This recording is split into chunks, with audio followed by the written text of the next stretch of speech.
not our first rodeo. Apparently not, no. Guys, welcome to another episode of Always Making. We have with us today Squee Prints. We've met them just this past year at the SLC Punk Flea Market. And great to have you guys on with us. You guys are 3D printing specialists, and that's kind of your specialty of what you guys are selling. But the big thing you guys are really good, or I guess selling, is horror related and spooky related 3D prints. But I don't want to tell your guys' story. Tell us how it all got started for you guys. Yeah, I mean, well, we are Halloween year-round type of people. We love horror. We love all of our entire house is kind of 365 Halloween. We don't take down our decorations. Love it. So it's always been something that we've really loved, and 3D printing is kind of new to us too. You say specialty or experts. I don't know if that's... Yeah, we're only 7 months into this about. Yeah. So what decided to get you guys that 3D printing aspect of the horror theme that you guys are all going for? Well, I think it kind of started with towards the end of last year, poking around online, saw a Patreon Hex 3D, and he had some really good mashup stuff that was pretty cool with Baby Yoda mashed up with, Pinhead and with Jason and all the horror characters. And I was going, that's pretty cool looking. I'd like to make one of those. So, I talked to Chelsea and I said, let's get a 3D printer. She said, absolutely not. And she said, how much is it? I said, it's $800. She said, no. So when she wasn't looking, I bought it. I think I did the same thing when I bought mine. I was like, yeah. But I mean, Christy didn't straight out tell me no, but I think it was oh, hey, it was on sale, and it just happened to I accidentally clicked the buy now button. I mean, you find good deals, number one. And number two, you're always going to buy your own toys no matter what it is. So I have given up long ago. It's, Yeah, I'll be there eventually. Yeah, she's coming around. She's coming around. So that's kind of how it started. We bought a printer, played around with it, hated it, couldn't get it to work, couldn't get things to stick. I won't mention the brand name, but we ended up getting a bamboo printer. They came out of their Kickstarter around the same time as this other company, so they were double the money for that. So we bought that one and had them both sitting there side by side. And the bamboo printer, we sent a file over to it, and it just worked. It was like magic. So I looked at the other printer, and we were still within our 3-week window. Sent that one back, and it was just kind of one of those things that, we started printing a couple of things, getting the hang of it, finding more Patreons, and just kind of crap for us, for friends. And then Chelsea leaned over and she's like, we should probably start an Etsy shop. I think people might buy this stuff because everyone has dragons and we don't. Yeah, I was like, no one really has the horror stuff that we're printing, and most of the reason why we were printing it ourselves is we couldn't go out and buy it. It didn't exist somewhere.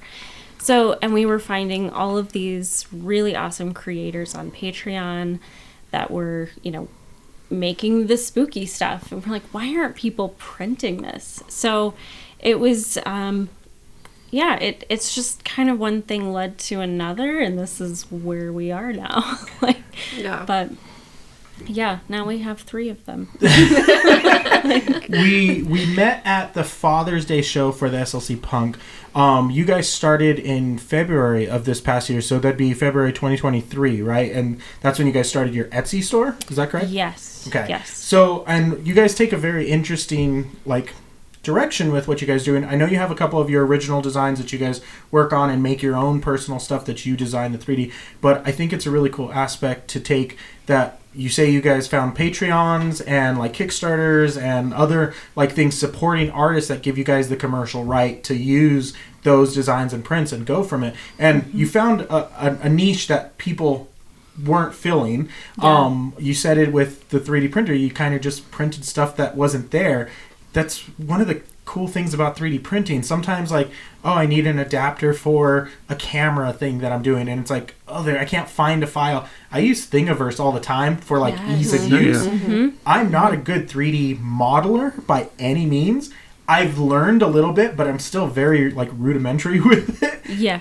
But it's so cool to like just take something that you're like, there's nothing on this plate, and all of a sudden 6 hours later maybe there's something that you wanted, and that's a really cool function. How did you guys make the decision to like go from Etsy to then, hey, we're going to go in person and start doing shows? Oh, so that's interesting. We've always gone to craft shows, to craft fairs. We loved like, the local artist community. And we met, I want to say in like 2015 or something, Jenny Fufu. Okay, I'm unfamiliar. She has done... Heard the name. There's the name. So she like upcycles and does really awesome, like, how would you describe it? Like morbid, amazing curiosities. Yeah, she has a kind of a horror theme herself, and she does things with Garbage Pail Kids, with teddy bears, and makes, baby faces on them, and just, really, really awesome artwork that she does. Yeah, like we've commissioned pieces from her like in years past, and always kind of stayed connected or followed her on Instagram and Facebook. But she actually, like, we had started our Etsy stuff, and I started the Squee Prints Instagram, and I'm like, okay, I have 2 followers. She's one of them. So she reached out, and she was like, what you guys are doing is really awesome, and I'm super proud of you. And I was like, oh my gosh, fangirling here. And she was like, we need to get you out there. And that was when I'm like, I don't really know. Like, it takes us forever to print stuff. We're, we've made our first sale on Etsy. And she actually came over to the house, and we showed her the printers. We showed her some of the stuff that we were doing. And some of the stuff that we can do. Yeah, some of the stuff that we can do is have a little bit of ADHD and way too many possibilities. But yeah, so she was very encouraging, and she's like, this is kind of what you need, and you've got all of this stuff here. She's like, that's an entire table, like things that you've printed yourself. If you are willing to part with it, she's like, that's a whole table that you guys can sell stuff, and people would be into it. So she was very encouraging. Yeah, she really did take us under her wing and pushed us to, get a booth, start doing the shows, because she's like, everybody has dragons that few 3D printers are out there. It's a variety of dragons, and as I said before, we're not about that. We're, chest bursters and Beetlejuices and other things that are more interesting than dragons. That's as close as we get to dragons, or articulated chest bursters. So it was really because of Jenny is why we started to do live shows. And she got us at Oliver. Yeah. Was our very first one. They did, I think it was even maybe their first market that they did. They kind of flipped their parking lot and opened it up to some local makers, and that was our very first show. But she's like, you're going to need a tent, you'll need tables, you'll need this, she gave us the whole laundry list, and it's like, okay, let's go shopping.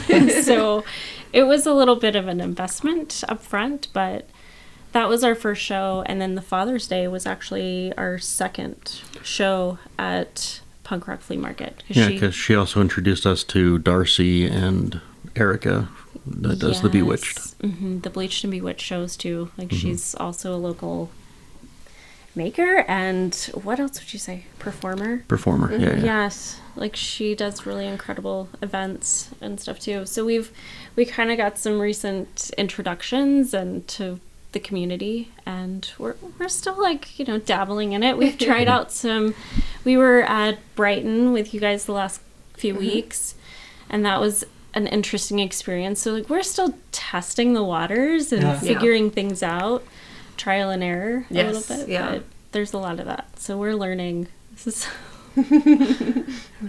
with like for us as well, we are learning. We're trying new shows out this year for us, and like this is now our second year doing shows, so we're still kind of in the infancy stage of it and learning what's kind of working, what doesn't work, what we like about our setups. I know talking with you guys, some of your stuff requires lighting to see its full potential, and so like outdoor shows sometimes might be a little bit complicated, a little like logistics are needed to be run through, but it's still, I think, learning that process and going through all those things. what are some of those potential like pitfalls maybe you can teach other people maybe listening or watching the episode, what you guys might have ran into and like how to maybe avoid those things for doing shows? I'd say probably don't go over budget on stuff. If you don't have the funds to go out and buy the latest and greatest in the top tier, you don't need it to start out with. Start out with affordable used stuff. Same thing with like tables, because you throw a sheet over it or your tablecloth and it's good to go. Work your way up to things is kind of my best advice, and stay within your budget, so if things don't go well, then you're not totally out. Yeah, one of the tough things about doing art shows and for a lot of artists is the fear of no one buying anything and no one liking what you're doing. And that is a great tip of like, hey, there's a lot of options out there. You don't have to go with the latest, greatest, newest, shiniest things. A lot of times it's the simplest things can work. And then I also would say don't get discouraged by that first show. That first show might not be the right crowd. And I think you guys are doing pretty well of finding the right shows for your kind of niche that you guys are doing with the horror 3D prints. But have you guys seen at like some of the shows you've gone to a reaction that maybe you weren't expecting to at those shows? I would say that it was a little bit hard, when Jenny was twisting her arm to do live shows, that I didn't really think that we'd belong. Since I wouldn't really consider ourselves artists. Like you guys and so many other people, you make stuff from nothing. We click print. I mean, to be but fair, that is making something from nothing. It is still a process, because I will argue with you to the point of, because you guys went through the 3D printing process first, and it wasn't for you right off the bat. You guys took the time, put the effort in, trying to dial it in. You guys invested into that, and a lot of artists, it's the same thing. And whether you claim artist or maker or creator, I will argue that you guys are just as much of a maker out there at these shows than the booth next to you kind of thing, because there is something unique about what you guys are doing. There's a market for what you guys are doing, and it's not there. And you guys found that void and are filling it. So I think that's a really cool thing that you guys are offering. And it's still very much a process. Like, you guys are still experimenting with different, I imagine, different types of filament, different colorways. You're still putting your own touch on what and you're making. That was something on the way here I was kind of talking to him about. It's like we experiment with colors, how we paint a model. Most of the time we get a print file, and it's just this gray. Random, you see the shape, you kind of get what it's going to look like when it comes out. But he has really honed in his skill of painting these models on a computer. He's using a mouse. He doesn't have an iPad or, any sort of, I don't even know what they call them. Stylus. But a stylus. Like the tablet, drawn, he's using keyboard and mouse. He's using his keyboard and mouse to paint these models, and then we go in the print room, dig through our bins, and kind of throw some different filament options off of each other, and it's really fun to kind of see a new model that we've picked out colors and he's painted himself, in the software, come out. We just printed Cthulhu. He's in a bunch of pieces and we have to assemble. But the way that he incorporated the glow in the dark, and we're using a multicolor filament, it's really cool. He's still in pieces, but he has so much potential. Yeah, you guys handed me one at the last show. I have your Han Solo up here on you can see the wide shots right up there. And it glows in the dark, and I was like, that's so cool. In person, you don't really see it as much, but then I brought home, and I'm like, UV light in the dark. I'm like, this is so cool. And so that's a fun thing. And again, that's creativity. That's an art mindset going into it. And like I said, I will argue most people, to my death, that they are artists in their own right, kind of thing. Because I'm a wholehearted believer that everybody has a creative side and has some type of art form that they can offer out to the community, and I think that's really cool. And clearly you guys have found your niche. Like you said, you are making these things because you didn't see it anywhere. So now you're the creators. Now other people get to buy it from you. We're making cool stuff, Yeah. By supporting the artists who actually design it. that's another That's even better. level in the community. We were talking with Alejandra from Graveyard Witch. Graveyard Witch, sorry. And she was talking about, like, hey, it doesn't matter if, like, they don't sell, like, they don't buy from me, they buy from someone else in the community, because it's building that community up. It's you're doing no different by supporting these other 3D artists as well, and then supporting, and you're bringing attention to what they're doing as well. And so we've had a conversation with some of our, like, other t-shirt designers and stuff. It's you're wearing somebody's t-shirt you didn't design the t-shirt, you're just wearing it, but you're out in public and like, hey, that's a really cool t-shirt. That continues that conversation for the artist. You guys are doing in a completely different vein. It's the same exact thing. One of the things you guys hit on is working together, picking out colors, going through the motions.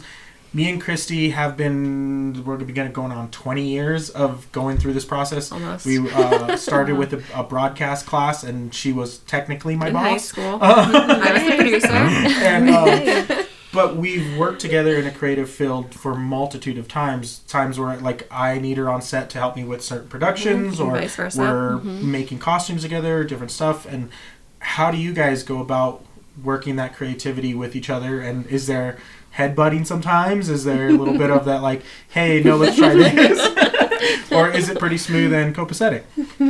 Go for it. I want your take on this. No. Ladies first. There have been some headbutting, maybe, like the types of models we pick out to print. Like, there's some models that I'm like, this is so cute, and he's like, that's the problem. Like, it's too cute. You know, it's not creepy enough or scary enough. So we've had some headbutting on that. Recently, I've been trying to kind of cut down on costs and stuff. And with the way that 3D printing, and we do multicolor prints, like you have purge or waste when it changes colors. Like, there have been some models that I'm like, okay, I'm going to try hand painting this. I'm going to get out a paintbrush and some paint. Maybe not, save the 100 color changes to get these little dots. But we printed these pumpkins, and I was like, okay, I'll just dot some eyes. Like, we'll make them glow in the dark, and I'll just put the pupils on. And I made them traumatized. Like, they look like they have seen some shit that they cannot unsee. And he was just like, we're gonna have to print more pumpkins. And I'm like, maybe we just go for the color changes. So there have been some models that I'm like, I probably ruined that. Well, I'm pretty much, for the most part, as new models come in off the Patreon, and if it's something that grabs our attention, then I'll pull it in the slicer software, and I'll pull out our card index, and I'll lay some colors out and go, what do you think about this? And she'll take 2 or 3 of them and go, let's try these ones instead. So, I mean, we don't really have, I'd say, major headbutting about anything, but we both just kind of have different takes on it. And sometimes her ideas are better, and sometimes mine are. But in the end, I mean, we can print one of each and, let the dollar decide. Yeah, absolutely. Yeah. So which one sells at the table? You guys, with your own personal designs that you guys do, you do these really cool 3D, like, how would you describe them? They're 3D pictures, 3D, like, posters, like... They're 3D paintings. 3D paintings is, okay, so that's the way to explain them best. 3D painting, and so we have Bride of Frankenstein here on the table, and this is something you guys actually create, design, and do the digital, like, work on it to come to this point. And then the other thing you guys do, that's your own personal thing, is the lithopanes. Thank you. I was like, I'm not. You're going to tell me what that is. It's a very weird word. It's very hard to see it right now on camera for you guys that are watching this and not listening to it.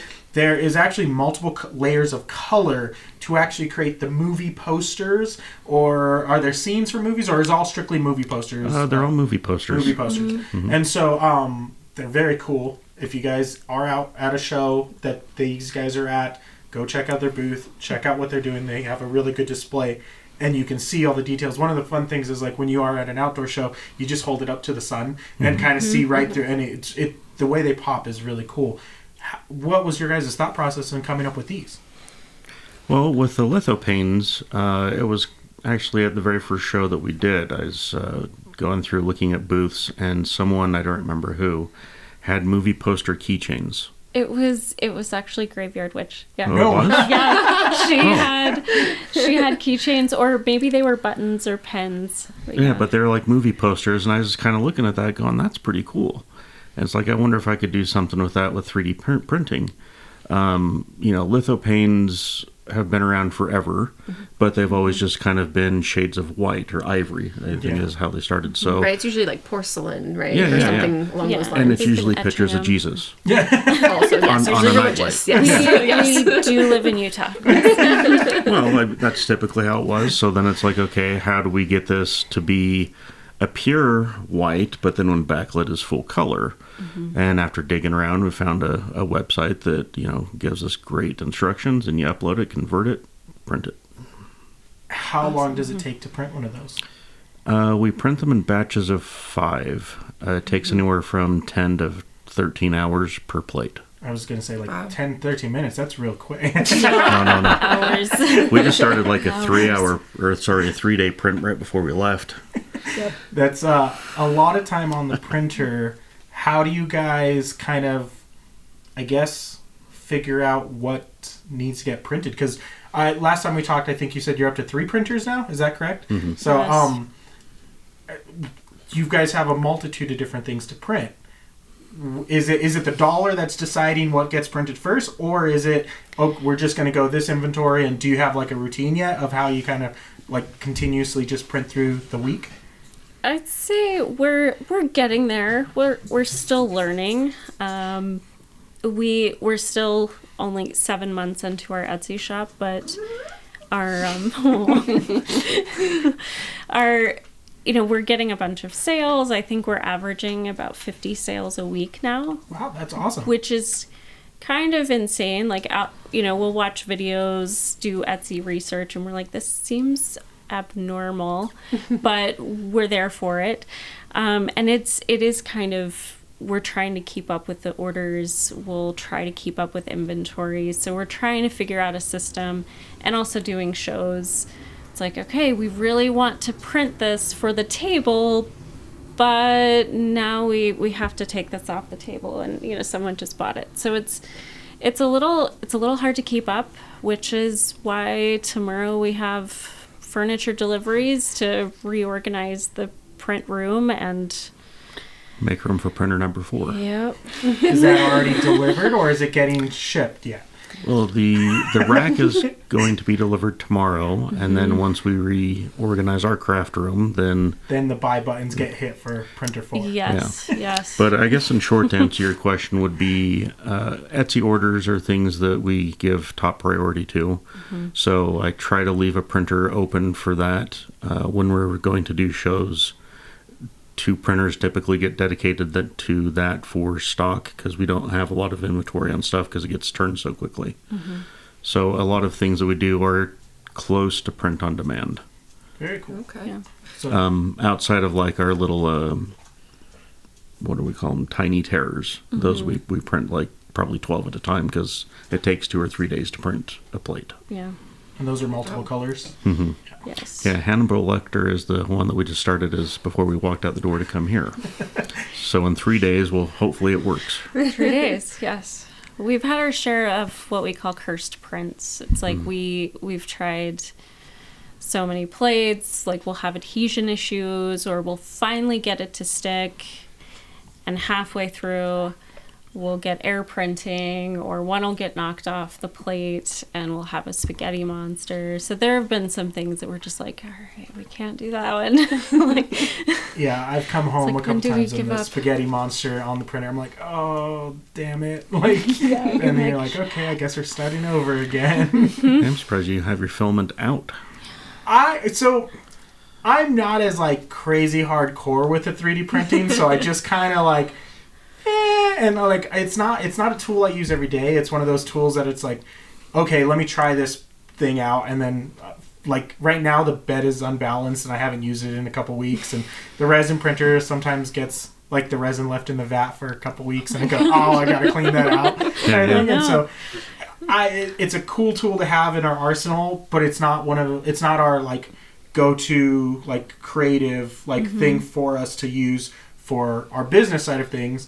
It's more of like a helping tool for some of the other stuff. But like what's really cool, and I think I've loved the 3D printer the most for, and I think I've got the most return on it for, is when we do leather work, I could design in 2D in like Adobe Illustrator. Then I can take that into, I use Tinkercad because it's free and it's simple for my brain to work. Like I didn't fail my 3D class in college. I just did not do very well in my 3D class in college. You add a Z-axis, it really gets screwy for me. I don't know why. Oh yeah, things get weird in 3 dimensions. Yeah, and so I can take my 2D drawings and graphics and stuff, and then I can increase their Z-axis so it gives enough of a stamp for us. And so I've messed around, but there's been plenty of times I've like tried to make a stamp and like nodes are in the wrong spot or things are filled differently, and I print it and I go, that's not going to work for a stamp. And then you also have to think in a reverse method as well for the stamps, because it's embossing on the leather and it's pressing and reversing the letters, and sometimes it gets a little complicated. Image. Yeah. So. Oh yeah. We never really answered your question about, the surprise of things that we weren't expecting. And that was kind of the thing in our very first show when people were coming up and looking at the stuff that we were doing. And their reaction of, hey, this is really neat. I've never seen this before. Wow, that's really neat. I've never seen this before. And it's that type of reaction that was, kind of going, wow, I guess maybe we could do this. And Jenny had her booth next to us, and she was just over there with a big grin on her face, as proud as she could be. She's like, I told you so. Yeah. So because of her, that it all was kind of coming out, but that was kind of the biggest shock. And even still, all the shows that we've done, I think we've only done 4 or 5, something like that. But it's just people like, hey, that's neat. I've never seen that before. Or they see these things, and it's like, and they pick them up and go, wow, how did you do that? Not a picture of Jesus. I've never... Right. I can't wrap my head around how that was made. Yeah. It is... So, like, while we quickly took the dog outside, guys, we were talking off camera about kind of artist imposter syndrome, and that's kind of where you're coming back into this conversation here. Your first booth experience, realizing there's a need for these pieces out there. There's a want. You're just as creditable as an artist as the guy next to you who might be using a traditional media and stuff. This is a different time and place that we are. 3D printing is an art form in its right.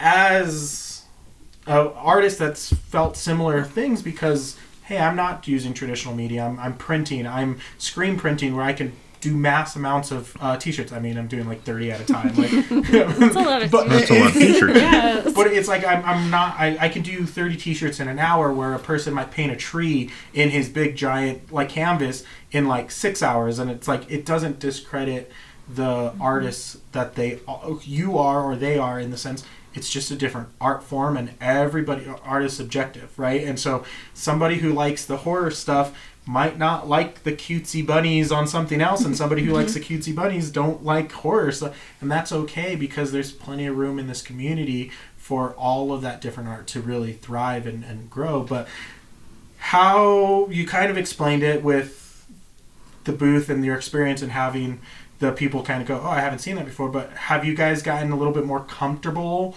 being in that environment now and being at like art shows and farmers markets with other artists and kind of coming to the realization of like, hey, we're just doing the same thing? Yeah, I mean, we're still, I feel like, testing the waters with different markets and different clientele, I guess, and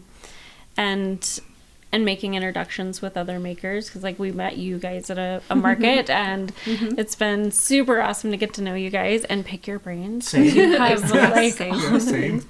But yeah, so it's really interesting. Like we're still new, we're still kind of dipping our toes in the water, getting to know things, but it is getting easier. I think it's hard work. Yes. It's exhausting, hard work, but it's been fun. It's been a learning experience. I don't know. When this episode's coming out, it'll be the beginning of October. We're recording it just a couple weeks ahead of that. this is spooky season. I mean, I guess spooky season starts. Like, in I know July. Halloween is year round for you guys, Yes, but for most people. It's officially spooky season. So, have you guys kind of seen a ramp up of that like spooky season, like decor and stuff, and like kind of coming around, or like has it kind of been a nice steady flow since you guys started with all of it? Well, it's kind of the thing is we started in February, I believe. Yeah, I think so. And it wasn't until ass end of March to where we got our first sale. Oh. And it's just been kind of a slow, steady upward trend since then. Mm-hmm. So probably won't really have a good answer to that until year 2. Okay. Yeah. But yeah, we'll have you back on year 2 and we'll ask the question again. Yeah, and year 2 we'll know. But for right now, everything seems to be going, fairly well on Etsy. We've had fairly good shows, except for our last one, which I guess I'll blame the Utah State Fair and the Oddity Show. Oh, yeah, the Oddity Show was in town. Mm-hmm. Which have you guys attended that one yet? We have not. No. We haven't either. We tried to like sign up to like potentially be like a booth there, and then it was like sold out in like minutes. Supposedly, because I not even like sold out, but like just to apply, like they closed applications within hours. Yeah. It was like, gosh. oh, guess we missed that one. Yeah. Because it's getting that big and popular, I think. I think they extended it to 2 days this year, because last year was like 1 day, and I think they said, "Oh, Utah really likes this stuff. Let's go 2 days." So, like, see, I follow them on social media. I love all the stuff they do. A lot of the like weird, random kind of like stuff I draw tends to kind of. I like that kind of side of things, and so it's really cool. I think your guys' stuff would fit in there perfectly with that kind of audience. But this weekend was weird. This past weekend, because we did a show this past weekend with you guys as well. So like even for both shows, I don't know if there was like the fatigue of the market season kind of coming to an end, fall starting, so like people other were out things going summer. on. Like there was a lot of events happening this weekend as well. I don't know if everyone waited to like not go out over Labor Day weekend and go the following weekend after, kind of thing. Yeah. But we're very much still learning, obviously. Yeah. So and so you just never know, and then sometimes you get some great shows, sometimes they miss. But what are some of the future plans for Squee Prints? How fourth one's coming. Is there more coming down the line from after that one? Printers wise. Well, the racks that we're getting will allow us up to 9 printers. We're completely taking an entire wall and going up. So we're giving ourselves some room to grow, and so I don't know. I mean, it's just kind of been incremental. Like when we first started, when I said absolutely not on the 3D printer, I never imagined that we would be here. Like looking talking to you. Look here, talking to you, and also with 3D, like 3D printers. Like that's it's kind of crazy. So you guys are still working your day jobs. Mm-hmm. Is there thoughts of, hey, this might take over that day job, or is this still just a side hustle? Which, okay, either way. That we have people who really do love their regular work, and this is a side thing for them, and that's a great way to supplement income. Mm-hmm. Is that something that the discussion potentially could lead to? I'm not sure if it really would. With her 9 to 5, she has a really great company that she works for, and they take really good care of her, and it also kind of fits. I don't know if you want to say who they are. But no, it's a local crafting company, paper crafts, card making. And we do use some of their products with some of our signage and stuff. So it's really... It's got its benefits. Yeah. It does. It does have its benefits, yeah. So, I mean, with that, and then with my 9 to 5, I mostly work from home. So I have, really great people that I work with, really great boss. So working from home is I can, do that. But then if I need to go load up filament on another printer and take 5 minutes, I can do that. So I don't see any immediate plans to leave, our 9 to 5 to, supplement that. Because with Etsy, it's kind of a wild beast because it's a lot of automation in Etsy. So stores, you hear horror stories, get shut down for no reason whatsoever. You try to get a hold of somebody and you're just getting automated replies. Yeah. And so you never know if that might happen to you. So I think it would be a really bad idea to put all of your eggs into that basket. That's Until, you know, if and when we ever get to a point where we no longer need Etsy, we have our own website, then that discussion might come into more serious talks, because then you control it. Yeah. Being at the mercy of Etsy, I think it's too risky. It is definitely, we've had our fair share of cease and desist on some of the stuff we've done for no reason. We make our stuff by hand. We create it all ourselves. It's themed after other, like, properties and everything, but it's our own take on it. Yeah. But like it's like, oh, well, it's cease and desist. Okay, I guess I don't want to go any further and figure. Like, I mean, like a random one was I had used the word Velcro in a listing, which I fully understand now. I'm like, okay, yeah, that makes sense. It's a brand name, but it never occurred to me that like I have to use the generic term. And I to this day, I constantly get messages just like, what's hook and loop? What do you mean by that? And I'm like, I can't use the word Velcro, but that's what it is. Like, we all know like, it. Everybody knows it is Velcro. Everyone but like, reaches for a Kleenex, not a tissue. yeah, not a facial tissue. But I know. I just learned like that. a couple weeks ago that the word onesie is trademarked. oh, So even it's like, that is literally the article of clothing that... Yeah, what do you call it? I don't know. I have no idea. Yeah, random things like that. Yeah, so that's kind of the beast with Etsy, is you don't have control over it. And there was a campaign by Starla Moore a couple of weeks ago to keep Etsy human, to try to bring back, you know, the human touch, to make it more of a maker's community on Etsy rather than a drop ship, because that's kind of what Etsy mostly is now. As you go in there, it's like, you didn't make that, you're, you know, getting it from China and just drop shipping it. yeah. Yeah, there's been an increase in that, I've noticed as well, unfortunately. So that just, you know, kind of ties back into your question of why that we can't put all our eggs in that basket, because I don't trust it. Was there a thought or a decision, or was it just like, hey, Etsy's here? Was it the thought of like, hey, maybe I'm going to do a website first, or did you go, Etsy might be the better platform to like grow who we were first before we potentially maybe look in that direction of our own personal website? Because for me, I'm a proponent of like saying, hey, everything's there for the artist to make it pretty easy to put their stuff up there. The algorithms, the like marketing, all of that, that's a whole nother beast to deal with. But that your stuff is up there and there's a potential of that sale is much easier than getting eyes from traffic to a website. Was that a thought, or was it just, hey, we're going to go Etsy and that's how we're going to work with this at the go? No, we did discuss that at the beginning. We did have a website, I think, for about 2 or 3 weeks, maybe. Yes. And just kind of talking about it back and forth, watching the stats on it, and not really much happening because, you know, to get SEO and traffic and keywords and optimization and all that just takes a lot of time and it's a couple more dollars. Yeah. So then it's like, well, let's just go to Etsy, and, you know, you pay the fees, which I don't really think are that bad. Very minimal. Yeah. So we just kind of went that route, and, you know, haven't really looked back yet. Michael's came out with a Etsy competitor that we've been kind of eyeballing, but some of their terms of use is a little sketch, that they, you know, want kind of creative control over all your likeness and your stuff and everything you put up on their marketplace. I did not realize Michael's came out with something new. I did not either. Yeah, it's about 2 weeks ago. 2 or 3 weeks. They're brand new. Yeah. Okay, yeah. So they're coming after Etsy. There's some competition. It's a very big giant to try and conquer. I don't know. Like I there's plenty of marketplaces out there virtually to be out there.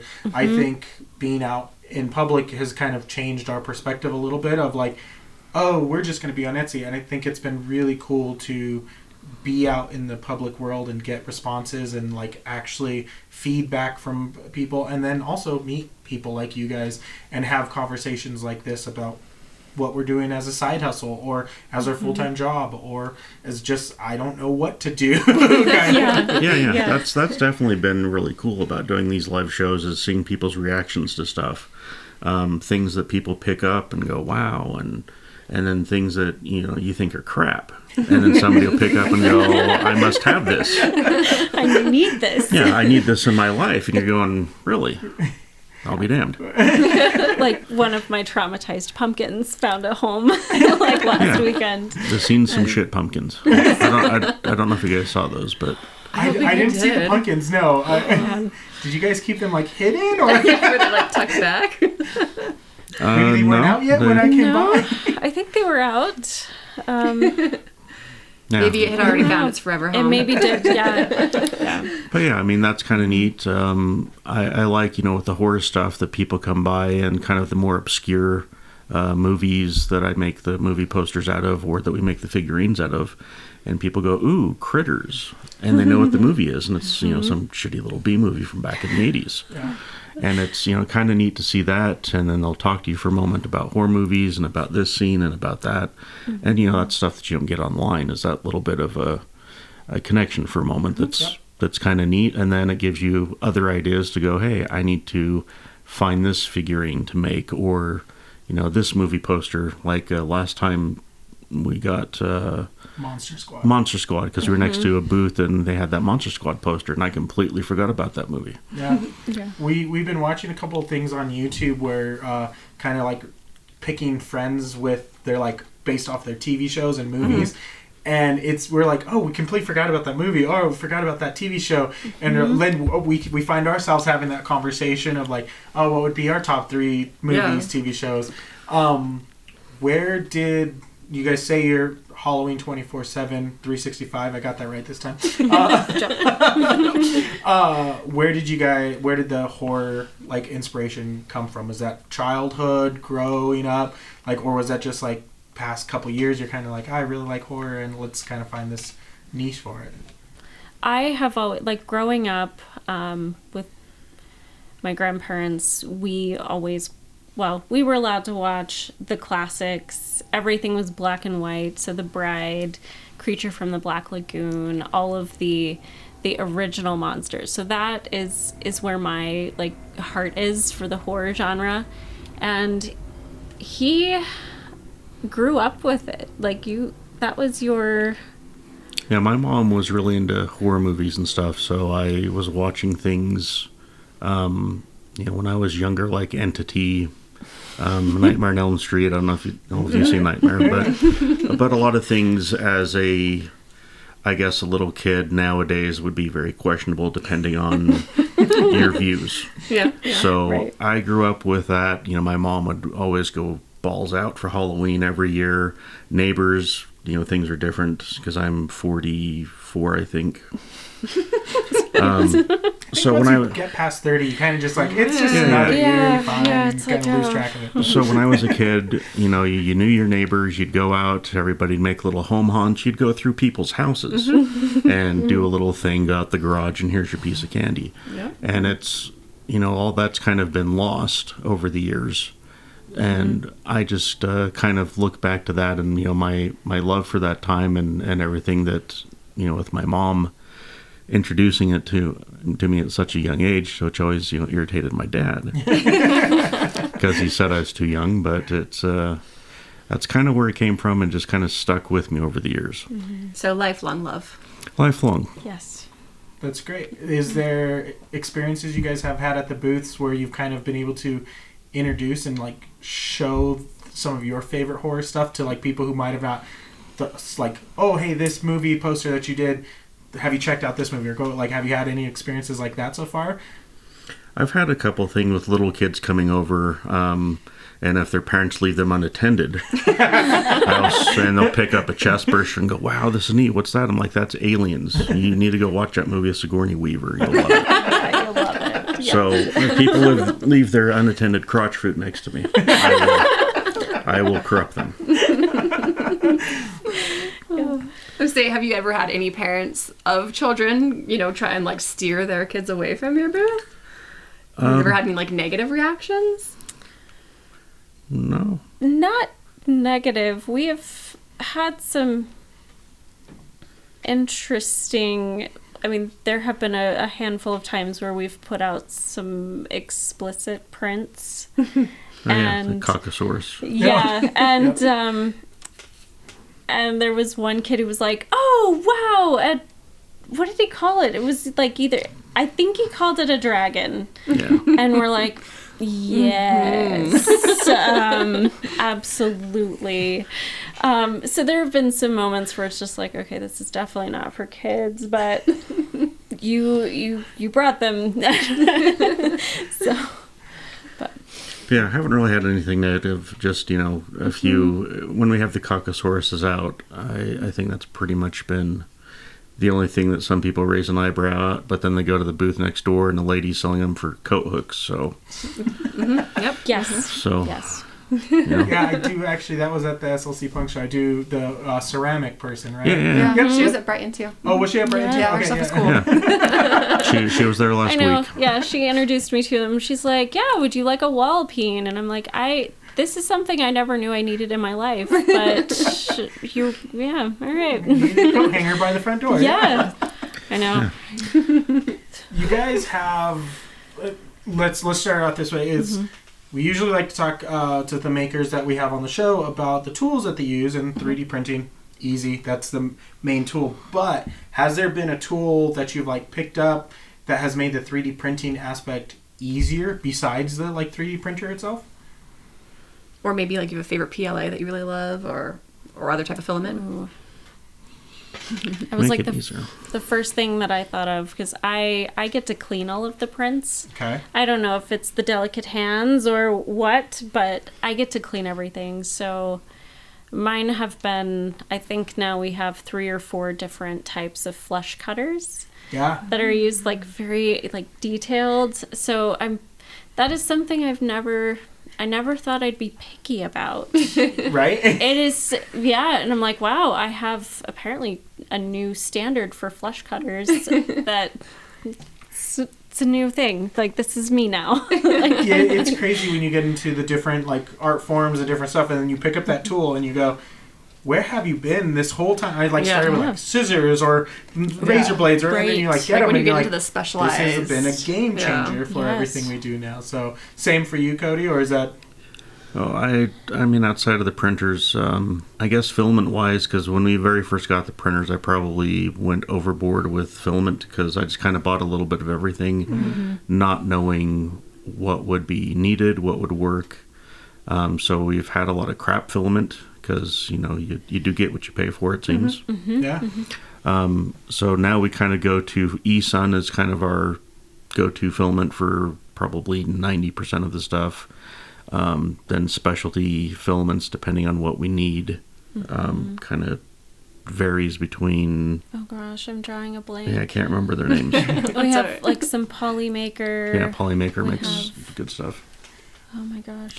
But I don't, really do a lot of the cleanup. That's kind of her. So I, as far as all the plates and stuff, I use the bamboo plates. I find that they work really well. Some people go for the aftermarket ones, but I don't have any problems with all the standard stuff. But How long of a process is your kind of testing period when you try to do a specialty filament? So glow in the dark filament's going to react differently than a standard just a color, and even colors go as far as sometimes being kind of finicky with each other and your settings might not work. Is there kind of a process that you guys go through to dial that in? Does it take a lot of time? Is it kind of a couple clicks and then you're kind of fixed itself, or how do you guys go about that? we set up different profiles for the different types of filaments that we have. So our printer will go through, run it a couple lines. It'll scan it with LiDAR, check the calibration. If it's kind of still a little iffy, it'll print out, I think, 20 different lines, and then you tell it which one looks the best. Oh, wow, okay, that's to cool. calibrate cool. each individual filament. So with new models and stuff, I typically, grab a test filament, which is usually just a black, print it out, tweak the settings, see how it looks, watch her clean it up. Well, because if it's easy for her, or if this piece is grabbing and the fingers are missing, then it's yeah. okay, I need to make adjustments here, and here. It was we But just if- lost an arm. Yeah, but if she can pull things up, off, and it's relatively easy, then I know that we're good. If not, then I know what I need to go back and try to fix. Once we get the test print and the model and the sizing and everything okay, then that's when I go through and actually start to paint it in the software with the colors of what I want it to look like. And then she'll come over and look over my shoulder, and then we'll go through the process of yay or nay if she doesn't like what I've done. Sounds like I've been 3D printing wrong like this whole time. Well, you got to start off with your test prints, because when you're printing in Yes. color, I mean, it can get really expensive, because as she's mentioned, each color change has to go through a purge, so it makes little tiny poops. Yeah. And sometimes the little poops weigh more than the print, Yes. Really? Yes. Interesting. because there's so many color changes. So we're very conscious about that to try to make our prints affordable for people, so we don't go completely off the wall with all the color changes, because the more color changes, the more expensive it is, because we kind of price stuff by weight. Yeah. That makes sense because a lot of they are painting, so they're very thin layers. So I guess that does make sense when you think about it. Yeah. Have you guys, I know there's like a couple companies out there that are offering things that like will recycle the PLA. It doesn't seem like that's a feasible option because the variables in the PLA poop, I guess, that's going to mix up and not give you guys. I don't know how you guys kind of get around that kind of option, because I've seen the options, but I don't know if that's. Well, there's nothing in Utah to recycle PLA filament, because that was one of the first calls that I made to our recycling company, and they said no, don't put that in the blue bin. Yeah. Absolutely not. There are a few companies back east that will recycle it for you, but you have 10 pounds of poop, and they go, you ship it to us, and then we'll take care of it, and you pay for the shipping. Yeah. Right. And it's like, what are you going to do with it? Well, we're going to recycle it, make new filament, and then sell it back to you. Well, then you pay for the shipping. So the only thing that I've seen, some people get creative with it and take the little poops of different colors and sizes and shapes and make resin molds. Oh, okay. Put them in there, like in a skull or something, pour clear resin in it, cure it, and then resell the recycled. Yeah, some people will remelt it, but I mean, when you're playing with the filaments and stuff, you don't really know what they're putting in to color it. So like, how healthy is it? Like it's always been like, yeah, that would be really cool to buy some silicone molds and melt it, but it's like I would have to do that in my house, and I don't really know what's all in here. Like the printers themselves have their carbon filters and their air circulation and stuff, but there's some things that just, I don't know, still a little nervous. Yeah, I mean, and Yeah. there's, safety concerns. It is such a new technology. It is still like I know 3D printers they've had stuff similar to it in the past, and extruders and things like that. But like the 3D printing world is still pretty fresh and new, and we're still kind of learning all the like potentials. We don't have like statistics to say like, side effects. I know ABS is one of those things that you got to be a little bit more cautious about. PLAs. Not so much. Not so much. It's a corn byproduct, from what I understand on it.